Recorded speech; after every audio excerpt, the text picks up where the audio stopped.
So as for Baylor, the team that John and I cover, so it's also been it's very disappointing season for the Bears. Dave Aranda's team won the Big 12 last year, went into this season as the preseason favorite, at least, by the media. That was the first time ever, actually, that had happened. Obviously, a lot of really good Baylor players moved on to the NFL, Terrell Bernard, Jalen Petrie, others. But Big Bravion Roy, who had an interception last week. Yeah. Big man interception. 99. Yeah. But here they are at 6-6. So what do you guys think the Bears need to do to kind of get back toward that top part of the conference next year? Where do they need to improve? Well, they definitely need to improve at quarterback. I mean, Blake Shapen, 10 interceptions, some really crucial fumbles. I don't think he's been nearly as good as they hoped he'd be. Yeah, even though, it's his first year as a starter. But yeah, and they're going to have to replace pretty much both the offensive and defensive lines. The entire offensive line starters were seniors, super seniors mostly too. One reason they had really high expectations.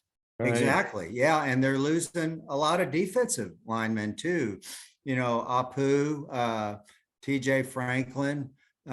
So yeah, they've got some serious replacements to do on both sides of the line.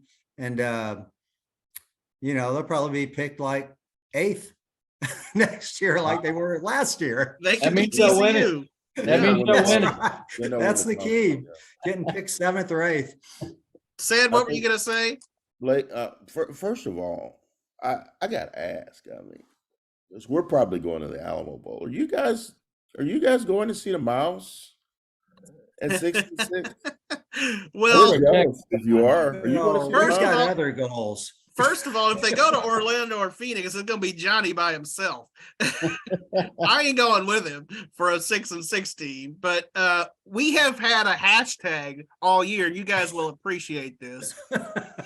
It's called hashtag Rendezvous with Destiny, because we want to go to Memphis and go to Rendezvous and eat some ribs at the Liberty Bowl. And Baylor has not made the Liberty Bowl since '85. So we're hoping that maybe the Liberty Bowl will say, hey, let's take Baylor. But who knows? They'll probably end up 90 miles up the street. They'll be up at the Armed Forces First Responder Bowl or whatever that is. So, well, I will say, while Baylor didn't reach its goal of repeating as Big 12 champs, we will have fulfilled one of our goals, me and Brice, if Baylor goes to the Liberty Bowl. Yes. You'll go to the Liberty Bowl, but you won't go see the Mouse, Brice. Well, I'm just, how it is. My buyout at the Trib ain't that big either. Hey, Orlando picks right after the Alamo, and I'm all due respect to Baylor. They're too low in the pecking order. I agree. I'm expecting there's a chance if TCU really gets screwed, that Texas could end up in Orlando, but I'm looking for Texas Tech to probably go to Orlando and maybe play Mac Brown.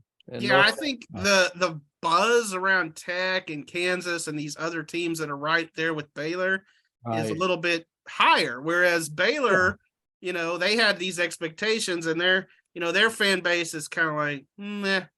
Are we gonna really travel for 6-6? I don't know. Yeah. Well, I agree with J-Dub.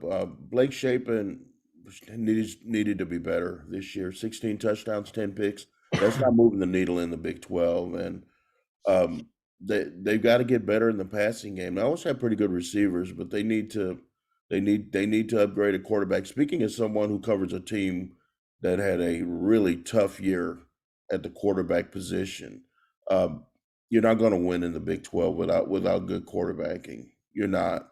And you look.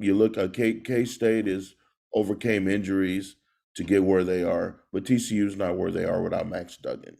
They're not. And usually the best quarterback in the league is usually the one that's holding the crown in the Big 12 at the end of the season.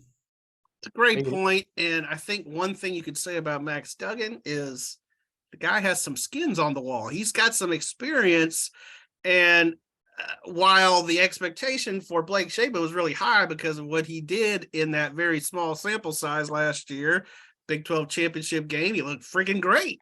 And then now he's a first-time starter. It's his job. Gary Bohannon is gone. And Blake won the job in the spring. I mean, I don't really, blame the Baylor staff for crowning him the guy. I thought Dave Aranda did the right thing by doing it when he did, because he gave Gary Bohannon a chance to transfer out.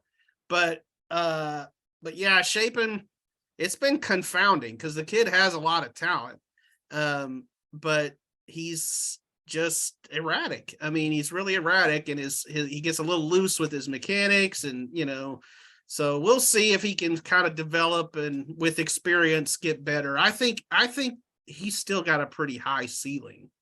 So we'll see. He guaranteed the job next year, Brice? That's a great question. They've got a kid out of Dripping Springs, Austin Novosad, who's one of the top, quarterback recruits. And I know a lot of Baylor fans are already talking him up, and they're ready to hand him the job.